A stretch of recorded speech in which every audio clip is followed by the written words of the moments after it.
Welcome back to Stationeers, and it's time to get our power situation back under control. I could just add more solar panels, but you see this? We've added so much more to our base really that I could continue to try and fight it, but I think I want to finish off the top-up system I never really finished, that being the gas fuel generator. Yeah, so we've got various displays being on. The system is now, well, it's actually not maintaining the temperature I expected. Why are you not maintaining that temperature? It's probably because I changed the program. I can go back and change the program back again later. Anyway, while the furnace is operating, we want to make sure that our power continues to be okay. And again, you could just have more solar panels and have a bigger battery. In my case though, this, well, I removed it. I've moved it out back, and I think I want to go for a much more highly compressed chamber, i.e. The pressure being much higher, and I've moved our wall coolers back in here, and around the back here I've just gone for lots of radiators, and I want to see how good this actually is, or how long this generator can be online for if we highly pressurize the room. Remember, it doesn't take much to refill that battery. It just means that I'm not going to run it permanently.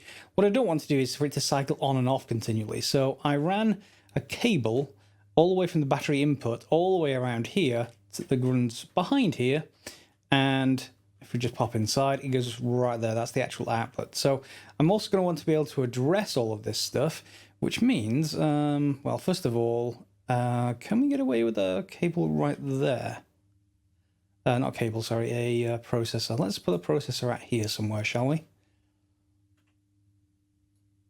Yeah, let's just put it there.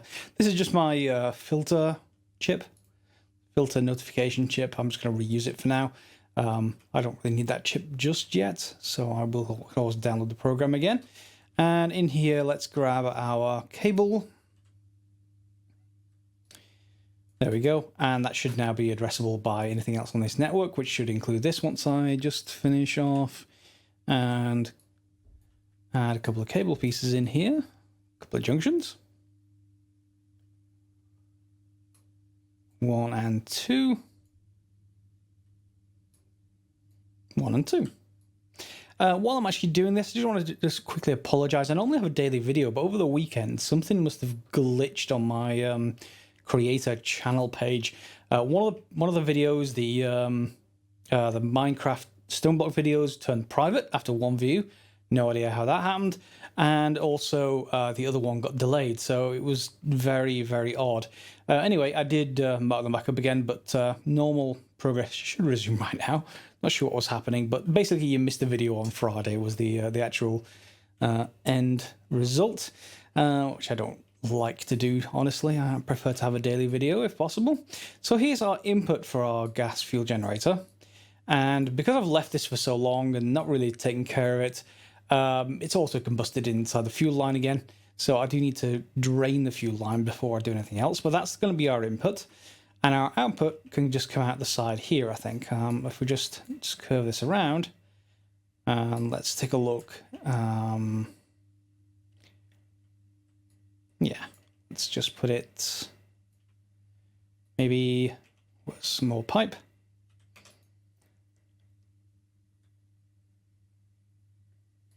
There we go, and we can put a pad down with a larger container or something along those lines if we want to keep the output. Fine. So our basic structure is that our fuel line is going to come in there. It's going to get burned by the generator, come back out here and into a tank of some kind. Let's just drop you for now. We're then going to basically compress this chamber once we've welded everything up. And I've got a sensor here that I can read the chamber pressure and temperature. I'm going to read it in a program probably. And then we've also got wall coolers we can control. We've got this essential lever that we can use to turn on the wall coolers. You'll see right now they don't work, but that's not a problem. And we can either keep them on permanently or just turn them on whenever we want to turn the gas on, or keep, you know, a temperature control program, something along those lines. And this is just a refill valve that's going to come from there that we can use to refill the cable network here, which should contain pollutant, I think, and nothing else. Yeah, so that's pollutant. It's at -28, and obviously that'll change during the day. as and when the radiators will work or not. Now, one thing there was in the patch notes in that wall coolers have been changed so they can't be used on Europa as easily. They basically will now depend on the temperature difference between what's in the pipe and what's in the room. So if it's a couple of 100 degrees difference, I think they don't really work very well anymore. So yeah, we've got to see how that actually affects things here as to whether we can use them for the same purposes we have for the rest of the game.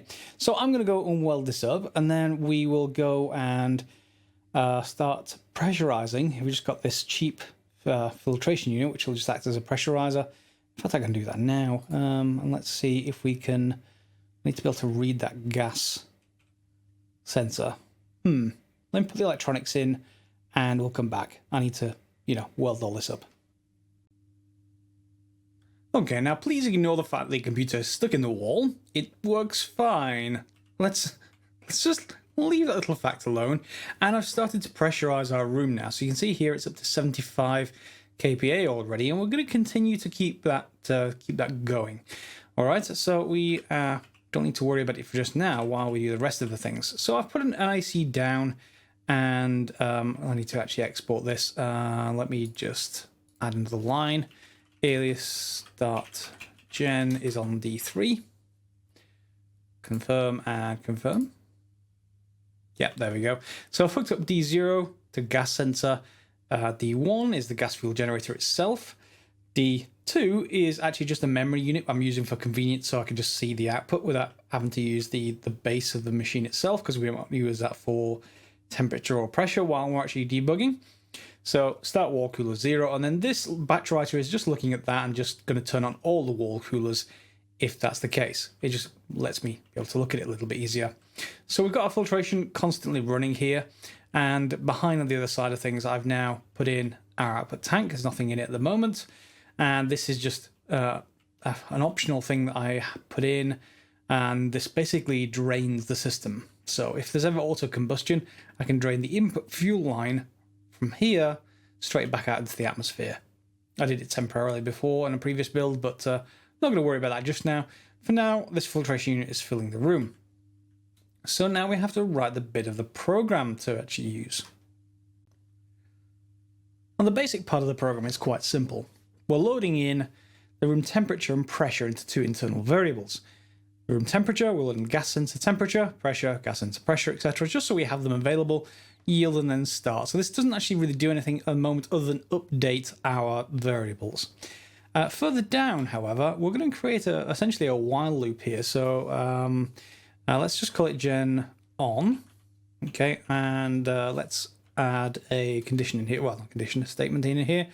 We want to set and store. Where are you? S.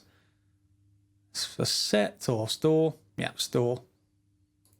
I'm going to store onto, if we ever hit this, the start coolers, which is D2. Start coolers, setting 1. That's going to be quite simple. And we're going to jump back. Again, I'm not going to use relative jumps or anything like that. I'm just going to jump back to... can we jump back to start in this case? Possibly. I'll leave it alone for now. And we'll come back to that later because we may want to jump back to different places, but no worries about it for now. And we're just going to insert some lines here. So we want to then choose whether we're going to jump onto the gen on line. And to do that, we're going to inspect the switch when the switch is D3. So basically we want to branch if D3 is above 0. So branch greater than 0. Let's just try it. Branch greater than 0, and let me just get to the relevant documentation line. G. There we go. Branch to line B if A is greater than 0. Okay, so A is the thing we're actually looking at. So we're looking at start gen, and then we want to branch to line B when line B is gen on. Okay. So if we just confirm that and export it, It's going to have problems. What do you have problems with? Incorrect variable at line 9.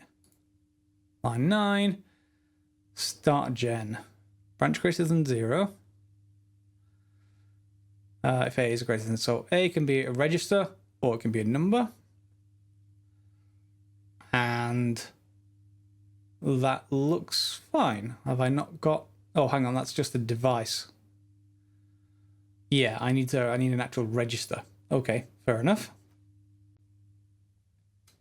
So we'll just add a simple variable here saying, I don't know, set gen on R2. And then we're just going to load into that essentially. So we can put it right before this code. So load set gen on. Yeah, that's where we're storing it. And we want to grab the start gen setting, I want to say. It's either going to be setting or on, I imagine. And then we're actually going to compare set gen on. Okay.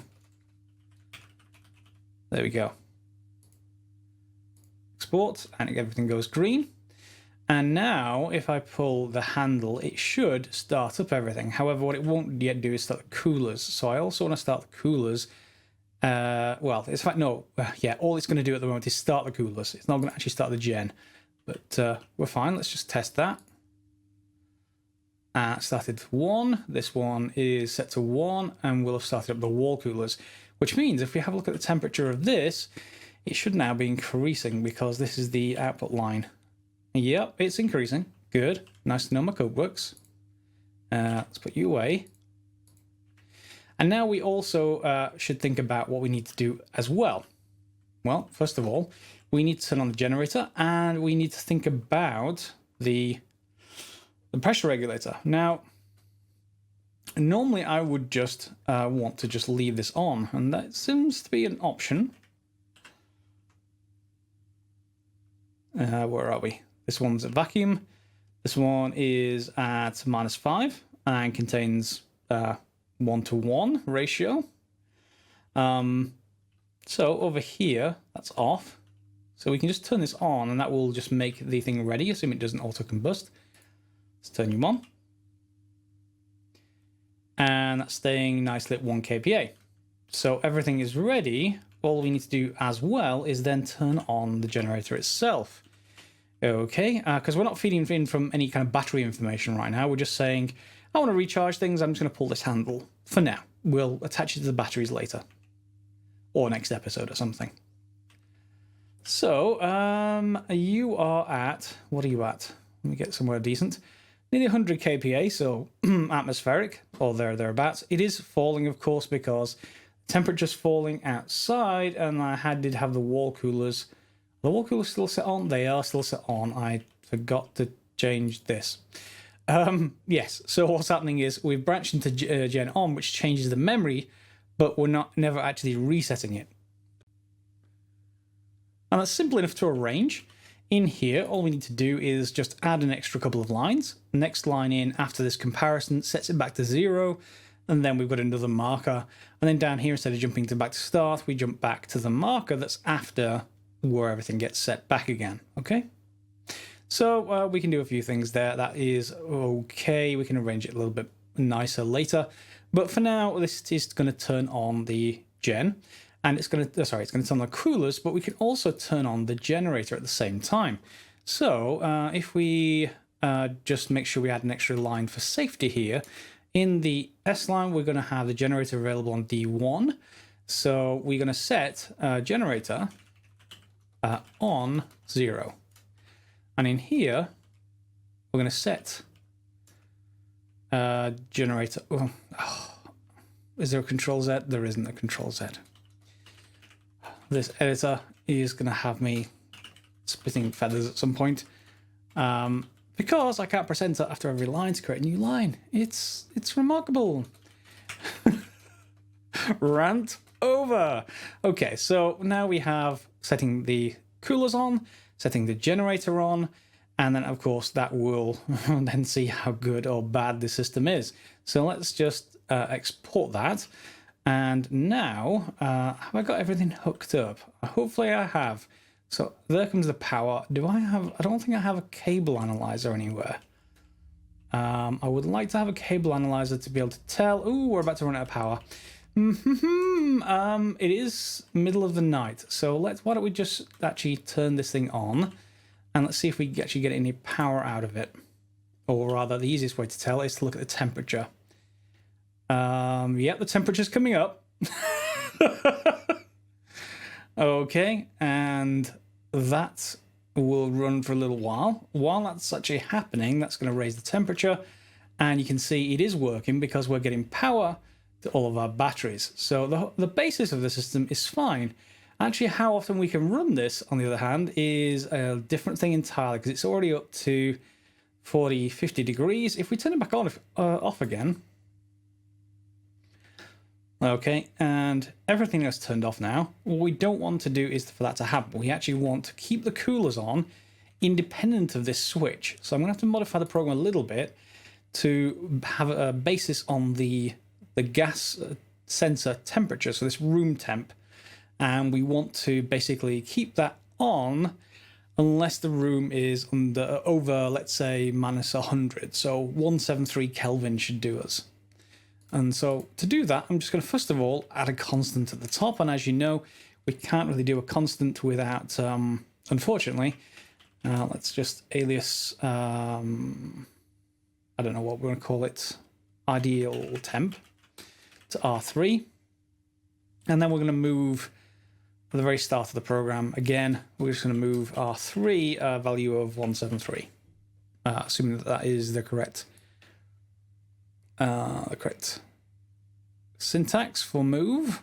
Where are you? Move R3 and then number. Yep, that's no problem. So we've got that. Then we just need to modify this to take out this line and take out this line. Okay, so now we're just setting the temperature, and independently of what happens here, perhaps after this line, we then want to change the state of the wall coolers based on the current temperature.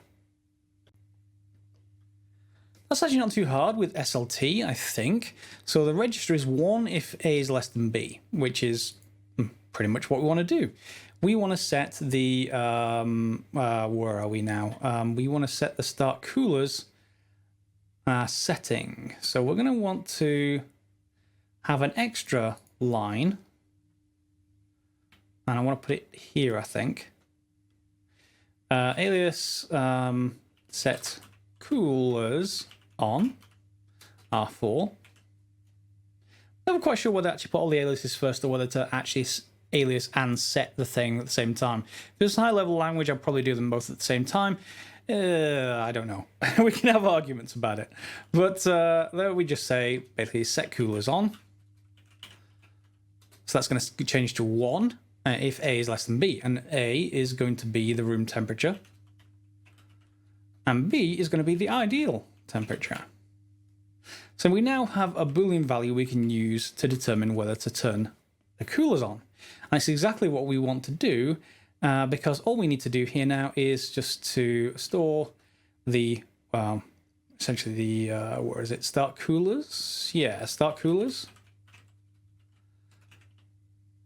And we want to change that, hang on, let me just check that. With the right syntax? Yes. So we want the variable, it's going to be the setting. And then the register, which is going to be set coolers on. All right, so all the time it's going to assess this. We don't need to jump anywhere else in the program. We're literally seeing if it's if the room temperature is less than the ideal. Ooh, actually that's the wrong way around, isn't it? We want to make sure the ideal temperature is, if it's less than the room temperature, then we want to turn things on. Yes. So let's put that the other way around. Room temp. And then, yeah, just basically start them up. So if I export this, that should hopefully turn the wall coolers on. It has. At least I hope. Assume we got the code right. And in here, we should find that our wall coolers are now cooling things back down again. They are. Okay, Now, what's going to be interesting here is what the cycle time is, because we can do something like have this run pretty much, well, not exactly permanently, but close to permanently, by looking at the temperature. So instead of just leaving it until the generator dies, what we can do is shut it down when it hits a certain temperature. Let's say it hits 40 degrees. We can say, nope, shut the generator off, and now the wall cooler is going to bring it down. Bring it all the way down to minus 100, at which point we can turn the generator back on again. So that's back to your sort of Schmidt trigger kind of like behavior. And we can use that to keep its cycle time as well, as happy as we possibly can do without it just cycling on, off, on, off, on, off all the time. Okay, so I'm just going to, while we've got the benefit of sunlight, I'm going to just go and see if I can modify that program to really replace all of this stuff. I think we can get rid of this entire wall of electronics and cables, and we can have a generator that runs, as long as we can. Okay, so I've now got this running so that it is sort of self-controlling, I think. Yep, there we go. It's got to a point where it's shut off again, I think. Yeah. Now, is this due to my code, or is this just due to lack of something or other? So what I've done now is separate things out a little bit so that we have our ideal temperature 223, so minus 50. And it should activate whenever anything is basically above minus 50. So we're basically branching, when I turn the switch on, down to a SES generator. The SES generator says if the room temperature is less than ideal temperature, i.e. if it's under minus 50, then jump to gen on, and that always sets the generator to on. And then jumps back to this main loop. It goes around again, and then it comes back here. So as soon as the room temperature is above the ideal temperature, we skip past this. It's not going to do anything. Then it waits until the room temperature is above ideal temperature and goes to gen off. Now, that would normally fight, except, you would go around minus 50 and turn off and on and off and on. Except that in gen off, we assess whether branch relative is less than. So if the room temperature is less than 313, i.e., what's that, 40 above, then we jump forward 2 lines. So it will stay on and go back around. As soon as this stops working, if it's above 40, it should jump onto the next line down, turn the generator off, and go back to generator to return, at which point we'll wait for the temperature to fall all the way back down to the ideal temperature again. Now, I think my code still has a problem somewhere. Maybe you guys can spot it, because I haven't seen it yet. There it is. It's dropping down to minus 50, or it should be there quite shortly, and you should see the generator turn on. What it may well end up doing, though, is turning back off again too soon. Let's see what happens. It's about to hit minus 50. So it's minus 50 in the room now. And there it goes. The generator's on. You can tell just with the temperature difference. And it's off again. So it turned back off immediately. So either there's a problem with the fuel or my code, or the temperature and pressure requirements for the gas fuel generator. I'm just going to quickly look on the wiki, see if there's anything there. If there isn't, I'm sure people in the comments will point and laugh at this particular point. Okay, according to the wiki, it needs a minimum temperature of 278K, so 5 degrees. That doesn't give us much room. But a maximum temperature of 328 Kelvin. So that's what, 28 plus 27? So 55 or so, thereabouts. So let's say 5 degrees. So let's say 278 up here. Okay, let's say 279. Let's give it a little bit of room. And this wants to be, so let's say 327. Okay, and let's see what that actually works. Let's re-export it. And you should probably have already started up at this point. Yeah, you're going up. It may have a bit of a problem for the first time because it's actually needing to get to a point where it can work, but it seems to be working constantly. Let's see if it should get to 327 or so. Okay, let's see. It's continuing to work. Certainly pouring heat out anyway. and this is the temperature in the room, of course, which means the generator is on. That should stop fairly soon. All right, and it's starting to fall again. Okay, and we've got to a point where now the coolers are kicking on and the generator is off. So I think everything's working. The only thing I saw, and I don't know how it's got like this, maybe a reset at some point, is that this mix isn't what I expected. I would expect not... let's just have a look. Yeah, it's a 50-50 mix, and I don't expect a 50-50 mix. I expect like a 2-to-1 mix. Maybe I'm misremembering what I've set this to, but I'm almost sure... what are you set to? Mixer. Yeah, why are you set to 50-50? That's more of a welding mix, unless I changed it to welding mix. I can't imagine why I would.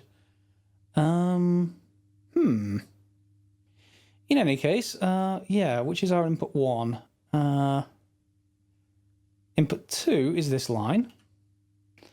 Input 2 is the hydrogen. Okay.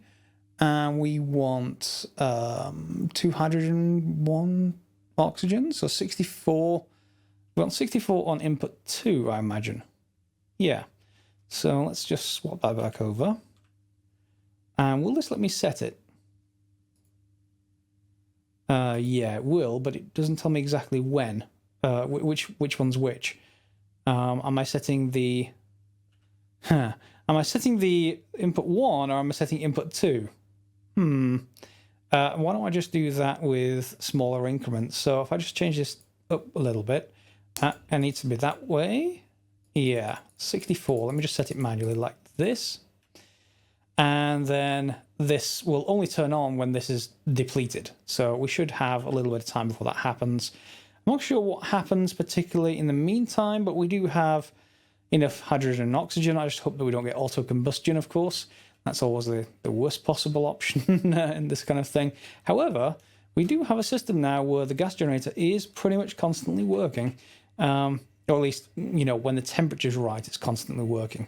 And it's not fighting itself, which is good. And we have some battery power. And let's just see if that continues to work. Let's just turn you back off again. Swap you back over. And check this line. I should probably put displays on here at some point, but it'll work. So yeah, we're falling back down again. And of course it should re-enable once it gets low enough. Now I haven't left this filtration unit on. It should be fine to leave this gas in there. It does not go anywhere. This gas does not go anywhere. Let's just see what this, you can see obviously it's trading heat with the atmosphere here. This is at 68 degrees. Not sure how much further that's going to actually increase. It's dropping, of course, but it's not dropping quite as fast as this. So what we may want to have a look at is the rate. Oh, it's back on again. Up it goes. Because as soon as it hits 5 degrees, it's going to turn on, of course. So that should mean our batteries are charging. Yep, there they go. And we have this running. All I need to do to finish probably next episode is to just change this to monitor our power. Now, we did that previously. We have a couple of chips to do, but I think we can probably do that a little bit easier if we just install a cable. Oh, in fact, we already got one here, haven't we? If we get access to this cable analyzer and we have a look at see if we get information about this, we can do it all in a program rather than electronics. And then the entirety of this wall can all come out. All of that gone. Including all of this cage and everything else, and we'll keep that gas generator where it belongs outside our base, I think. Having a pressurized chamber. It's not highly pressurized. You could put a blast door in here if you wanted to. That would work. And someone did say that they don't have any overpressure limits anyway. Or, as I've done, just keep it inside a block. You don't need visibility of it because you've got a program that manages it all for you. Good. I'm happy with this now. The thing I'm not quite happy with is this manual lever, but that's something we can come to another time. Let's take a look at what this is. Is this still... Yep, it's maintaining itself. It's 50-50. That should slowly rebalance over time after that mixer sees there's not enough in this line. And this is 42 moles, and that should continue to drop. What's in this? 0.7. So, yeah, it'll take a while to actually deplete, but once it does, everything should remix themselves. And we've got a nice system for recharging. I like it. Okay, so hopefully you like this episode. I know there's more code, and yes, the code could probably be cleaner. I am going to put the code on a paste bin, but because next episode I'm probably going to change this to be based on the power, I will, I think, modify it next, for next time. So here's the code for now. I'm going to copy it, and I'll just save it into the library. So temporary gas gen. Okay, that's done. Copy you, confirm, and we're finished for the episode. Feel free to like, subscribe, share if you haven't already, or if you want to follow me on Twitter at Regulator, you can do, and by all means get the notifications that way. Otherwise, I will see you next time for more Stationeers. As always, guys, thanks for watching.